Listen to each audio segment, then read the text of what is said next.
વાગરા તાલુકાના વેંગણીના ગ્રામજનોએ પાણીની સમસ્યા અંગે કલેક્ટરને આવેદનપત્ર પાઠવી રજૂઆત કરી હતી.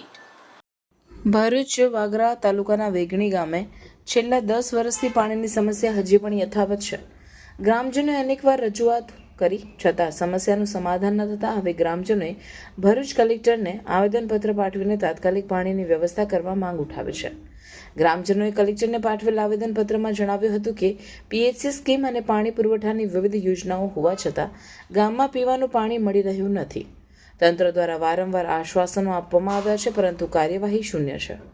હાલ તો એવી પરિસ્થિતિ છે કે થોડા દિવસ અગાઉ પાણીની તંગીથી પરેશાન થયેલા ગ્રામજનોએ જીઆરડીસીથી પસાર થતી પાઇપલાઇનમાં છિદ્ર કરી પાણી લેવા પ્રયાસ કર્યો હતો પણ તેમને તંત્ર દ્વારા અટકાવવામાં આવ્યા હતા.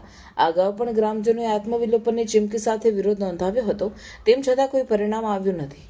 ત્યારે પાણીના પ્રશ્નનો તાકીદે નિવેડો લાવવા ગ્રામજનો દ્વારા માંગ કરવામાં આવે છે અને જો માંગ ન સંતોષાય તો ઉગ્ર આંદોલનની ચીમકી ઉચ્ચારાઈ છે. ભરૂચ જિલ્લામાં આવેલું વેંગણી ગામ, ત્યાં હજુ પીવાનું પાણી સરકારશ્રીની કોઈ યોજના હેઠળ પાણી પહોંચ્યું નથી. તો સરકારશ્રીને હું નમ્ર વિનંતી કરવા માગું છું કે સાહેબ, જે જીઆઈડીસીની લાઇનમાંથી પાણીના 80 થી 85 કનેક્શન છે, તો સાહેબ એક અમારા ગામને પીવા માટે જો મીઠું પાણી મળશે તો સાહેબ તમને શું વાંધો છે? આ તે મીડિયાના માધ્યમથી હું તમામ અધિકારીશ્રીઓને જણાવવા માગું છું અને કહેવા માગું છું કે જો સાહેબ અમને પીવાનું મીઠું પાણી મળે તો તમને શું વાંધો છે?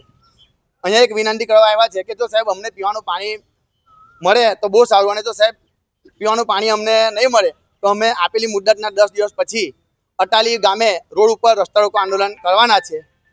તો આ રસ્તો અમારે સાહેબ ના અપનાવવો પડે તો અમને મીઠા પાણીની સુવિધા કરી આપવા જીઆઈડીસી લાઇનમાંથી પંચિંગ કરી પાણી આપવા આપને નમ્ર વિનંતી. અમારી સાહેબ આ સમસ્યા ભારત દેશ આઝાદ થયો ત્યારથી અને તે પહેલાંથી છે. લગભગ આઝાદ થયોને આપણે આજે 77 વર્ષ જેવા થયા છે. તે પહેલાંથી જ સમસ્યા છે. અમારા ગામમાં સાહેબ મીઠું પાણી આવ્યું જ નથી. કોઈ પણ યોજનાનું પાણી અમારા ગામમાં આવ્યું જ નથી સાહેબ. સાહેબ અમે આગળ મૌખિક રજૂઆતો, લિખિત રજૂઆતો, મૌખિક રજૂઆતો કરી છે પરંતુ એનું નિરાકરણ ના આવતા અને સાહેબ અત્યારે એવું છે કે પાણીની એકદમ ખરાબ વિકટ પરિસ્થિતિ છે અમારા ગામમાં. એટલા માટે અમારે આ આવેદનપત્ર અને આંદોલન કરવાની જરૂર પડી સાહેબ.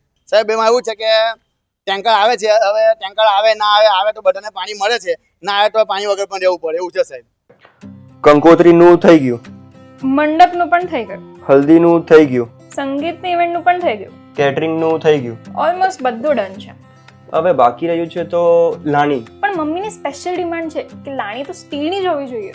સ્ટીલના વાસણ બે તો ફાટી જાય છે. અરે ટેન્શન કેમ લે છે? નર્મદા ઇન્ડસ્ટ્રીઝ છે ને, જ્યાં અનબ્રેકેબલ અને સ્ટાન્ડર્ડ ક્વોલિટીના સ્ટીલના વાસણ મળી જશે. તમારા ઘરે કોઈ પણ પ્રસંગ હોય એને લગતી ખરીદીનો સામાન અહીંયા મળી જશે. કન્યાદાનનો સામાન, ડિનર સેટ, કાસાના વાસણ, પૂજાપાનો સામાન બધું જ હોલસેલ ભાવે મળી જશે. અને અહીંયા દરેક વસ્તુ ક્વોન્ટિટીમાં મળી જશે વિથ ગેરંટી. અને એટલું જ નહીં, તમે બહારગામ જવાના હોય કે વિદેશ જવાના હોય, અહીંયા ટ્રસ્ટેડ કંપનીની મજબૂત ટ્રોલી બેગ પણ મળી જશે.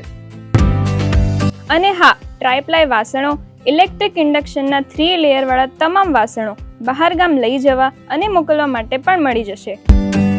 અને એ સિવાય કોઈ પણ રેસ્ટોરન્ટ, હોટલ અથવા લારી સ્ટાર્ટ કરી રહ્યા હોય તો અહીંયા સેટઅપ માટે A to Z આઇટમ મળી જશે. તો વર્ષોથી જૂના અને જાણીતા સ્ટીલના વાસણો માટે એક જ નામ, જે છે નર્મદા ઇન્ડસ્ટ્રીઝ. નર્મદા ઇન્ડસ્ટ્રીઝનું ઇન હાઉસ પ્રોડક્શન હોવાના કારણે બધી જ વસ્તુ હોલસેલ ભાવમાં મળી જશે. અને અમે તો અમારી શોપિંગ કરી લીધી છે, તો તમે પણ આજે જ મુલાકાત લો નર્મદા ઇન્ડસ્ટ્રીઝ.